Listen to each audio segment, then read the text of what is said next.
Salam alaikum à tous les musulmans et que Jésus-Christ soit avec vous pour tous les chrétiens bons. Je suis obligé de vous parler, mes frères et sœurs, du retour de Francis Ngannou. Voilà. Pourquoi je vous parle de lui, mes frères et sœurs? Parce que l'UFC, mes frères et sœurs, c'est lui, tu vois. L'UFC, c'est Francis Ngannou, tu vois. Il fut un temps, c'était Conor McGregor, mais maintenant, c'est Francis Ngannou, tu vois. C'est lui le boss, c'est le plus fort, tu vois. Et c'est le plus fort de l'UFC et c'est le plus humble. C'est celui qui a le plus d'humilité. Tu captes? Le moins méchant. Et c'est vrai qu'il a une grosse fierté. Il a une grosse fierté. C'est vrai que voilà, il veut vraiment qu'on le respecte, qu'on le paye comme il mérite et tout ça et tout. Je peux comprendre, tu vois. Il a connu la misère, la souffrance et tout ça, c'est normal, tu vois. Mais moi, t'as vu 600 000 E par combat, t'as vu, je comprends que Francis Ngannou veut plus. Mais moi, frère, je prends même 10 000 euros, frère. La tête à ma grand-mère, tu me donnes 20 000 euros, frère. Voilà, je rentre dans la cage avec Fedor. Il me met KO en 10 minutes, en moins d'une minute, mais je prends les 10 000 euros, frère, normal. Mais je rentre dans la cage avec lui. La tête de ma grand-mère, je rentre. Normal, tu vois. Frère, lui, il veut beaucoup plus. Parce qu'il pense que le manque de respect, parce qu'il a vu aussi que Conor McGregor le payait comme un Mayweather, mes frères et sœurs, comme un, je sais pas moi, comme un champion de tennis ou un mec qui a joué toute sa vie, tu vois, qui a combattu toute sa vie, alors que le mec il n'a pas combattu toute sa vie, tu vois. Donc voilà. Donc je viens de voir une interview de Ngannou, tu vois, et voilà, il a expliqué qu'il s'entraînait plus depuis 4 ou 5 mois.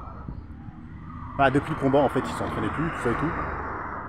Et que voilà, qu'il ne peut pas faire de lutte, il ne peut pas faire de boxe, il ne peut rien faire, il ne peut même pas courir, il fait rien, tu vois.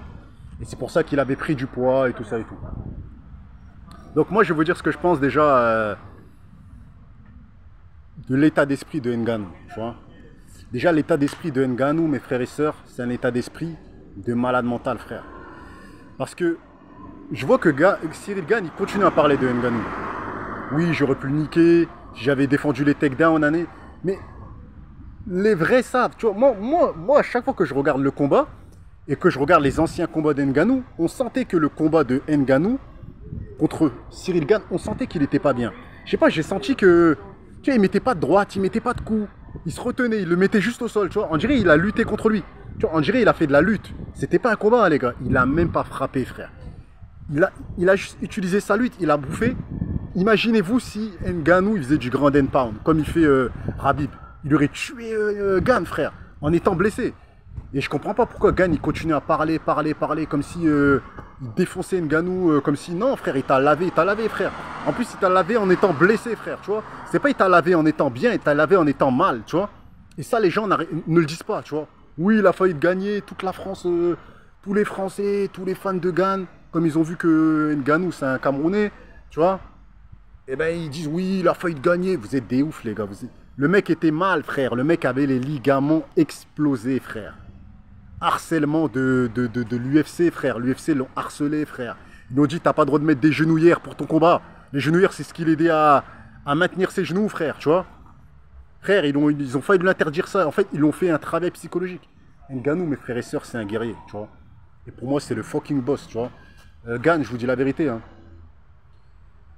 Franchement, Ngannou à 100% contre Gane, je vous dis la vérité, ça va pas durer 2 rounds, hein. Ce sera un KO au premier round, je vous dis la vérité, hein.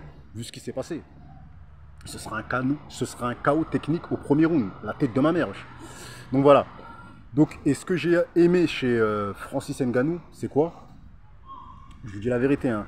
C'est que le mec, il a dit quoi? Il a dit, là je me suis opéré le 18 mars et je vais reprendre les entraînements dans 1 ou 2 mois. Parce que ça fait au bout de 4 ou 5 mois, il peut reprendre l'entraînement doucement. Donc le gars, il a dit quoi? Il a dit, je vais reprendre le grappling. La première chose qu'il a dit, c'était quoi? La lutte, frère. Parce que, frère, les plus grands lutteurs sont aux États-Unis. Et vous savez tous que Ngannou n'a pas besoin de boxe. Car quand il te met une patate, il te couche. Donc en fait, il travaille même plus trop sa boxe. Il va travailler que sa lutte. Il va devenir un monstre. Il va plier tout le monde, mes frères et sœurs. Et je pense que c'est pour ça que Dana White veut le faire sauter. Parce que Dana White ne veut pas d'Africains champions. Il veut soit des Américains, ou soit des Brésiliens et tout. Il veut pas d'Africains. Je sais pas ce qu'il est avec l'Afrique, frère. Il a un problème avec l'Afrique, tu vois. Il n'aime pas les Africains, Dana White, tu vois. Donc voilà, donc Ngannou pour moi, je vous dis la vérité, Ngannou il se barre. La tête de ma mère, je regarde plus les poids lourds, hein. Si demain on met Cyril Gane champion, on met, je sais pas, Joe Jones ou je sais pas quoi, moi je regarde plus, frère, tu vois.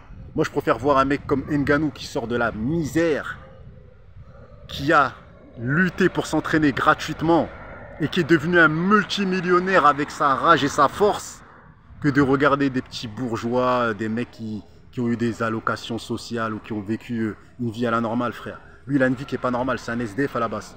Regarde le mec, multimillionnaire, il vit à Las Vegas, il nique des mères, frère, il baisse des sœurs, frère, il fait des dingueries, frère. Et frère, moi je tiens à féliciter ce gars-là. J'admire beaucoup Ngannou, frère. Je n'ai jamais été fan de quelqu'un, mais ce gars-là, je lui donne de la force. C'est le fucking boss. Et tous ceux qui vont essayer de le clasher, je vais vous clasher, les gars. Bah.